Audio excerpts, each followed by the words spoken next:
Hi friends, ഞാൻ Bijo Varghese. Welcome back to financial server.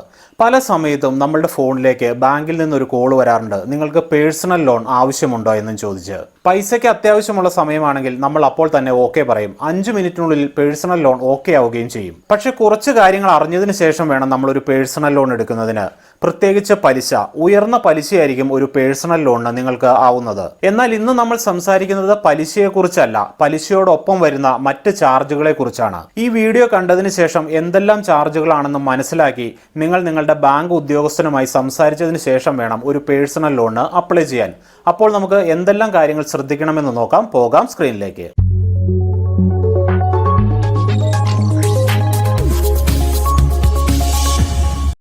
പണത്തിന് പെട്ടെന്ന് ആവശ്യം വരുമ്പോൾ ഉടനെ പേഴ്സണൽ ലോൺ എടുക്കാൻ പോകുന്നതിന് മുമ്പ് ഒന്നുകൂടി ആലോചിക്കണം. കാരണം അത്ര എളുപ്പമുള്ള കാര്യമല്ല ഒരു പേഴ്സണൽ ലോൺ എടുക്കുന്നത്. ഇത്തരത്തിലുള്ള വായ്പയ്ക്ക് ബാങ്ക് പ്രത്യേക ഫീസും ചാർജുകളും ചുമത്തുന്നുണ്ട്. ഫീസും ചാർജുകളും ഓരോ ബാങ്കിലും വ്യത്യസ്തമായിരിക്കും. കൂടാതെ ക്രെഡിറ്റ് സ്കോർ അനുസരിച്ച് പലിശ നിരക്കിലും വ്യത്യാസമുണ്ടാകാം. പേഴ്സണൽ ലോൺ എടുക്കുമ്പോൾ ലോൺ എടുക്കേണ്ട ആൾ നൽകേണ്ട ഫീസുകൾ ഏതൊക്കെയാണെന്ന് നമുക്കൊന്ന് അറിഞ്ഞുവെക്കാം. ഒന്നാമത്തേതാണ് ലോൺ പ്രോസസ്സിംഗ് ചാർജുകൾ. വായ്പ എടുക്കുന്നയാളിൽ നിന്ന് ബാങ്കുകൾ പ്രോസസ്സിംഗ് ഫീ ഈടാക്കാറുണ്ട്. ലോൺ പ്രോസസ്സിംഗ് ഫീസ് എത്രയാണെന്നത് ബാങ്കുകളാണ് തീരുമാനിക്കുക. ഇത് സാധാരണയായി 0.5% മുതൽ 2.5% വരെയാണ് കാണാറുള്ളത്. അടുത്തതാണ് വേരിഫിക്കേഷൻ ചാർജ്.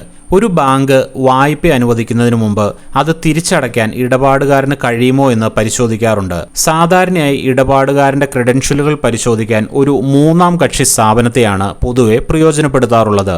നിങ്ങളുടെ ക്രെഡിറ്റ് റിപ്പോർട്ടുകളും വായ്പാ തിരിച്ചടവ് ചരിത്രങ്ങളും ബാങ്ക് പരിശോധിച്ചാണ് വായ്പ നൽകുക. ഇത്തരം വേരിഫിക്കേഷൻ പ്രക്രിയയ്ക്കുള്ള ചെലവ് കടം വാങ്ങുന്നയാളിൽ നിന്നാണ് ബാങ്ക് ഈടാക്കുന്നത്. അടുത്തത് നമ്മൾ മനസ്സിലാക്കേണ്ടത് EMI മുടങ്ങിയാലും പിഴയുണ്ട് എന്നുള്ളതാണ്.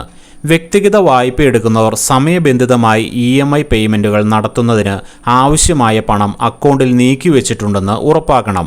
നിങ്ങൾ EMI കൃത്യസമയത്ത് അടയ്ക്കുന്നതിൽ പരാജയപ്പെട്ടാൽ ബാങ്ക് പിഴ ചുമത്തുമെന്ന് ചുരുക്കം. നിങ്ങൾക്ക് മാസത്തിൽ അടയ്ക്കാൻ കഴിയുന്ന ഒരു EMI തുക തിരഞ്ഞെടുത്ത് വായ്പ അടയ്ക്കേണ്ട തീയതിയിൽ അക്കൗണ്ടിൽ പണമുണ്ടോ എന്ന് പരിശോധിച്ച് ഉറപ്പുവരുത്തണം. അടുത്തതാണ് GST നികുതി. ലോൺ എടുക്കുന്നവരിൽ നിന്നും GST നികുതി എന്ന പേരിൽ ചെറിയ തുക ഈടാക്കാറുണ്ട്. വായ്പ അനുവദിക്കുന്ന വേളയിലോ അല്ലെങ്കിൽ തിരിച്ചടവ് കാലയളവിലോ ആണ് GST നികുതി ഇനത്തിലുള്ള തുക അടയ്ക്കേണ്ടി വരുന്നത്. അടുത്തതാണ് പ്രീ പേയ്മെൻറ്റ് പിഴ. ബാങ്കുകൾക്ക് പണം സമ്പാദിക്കുന്നതിനുള്ള പ്രധാന മാർഗം പലിശ തന്നെയാണ്. അതിനാൽ നിശ്ചിത കാലയളവിന് മുമ്പ് നിങ്ങളുടെ കടം നിങ്ങൾ വീട്ടുകയാണെങ്കിൽ ബാങ്കിന് കാര്യമായ നേട്ടമുണ്ടാവുകയില്ല. ഈ നഷ്ടം ഒഴിവാക്കുന്നതിനു വേണ്ടി ബാങ്കുകൾ പ്രീ പേയ്മെൻറ്റ് പിഴ ചുമത്താറുണ്ട്. സാധാരണയായി ബാങ്കുകൾക്ക് 2 മുതൽ 4% വരെ പ്രീ പേയ്മെൻറ്റ് ഫീസ് ഇനത്തിൽ ഈടാക്കാറുണ്ട്.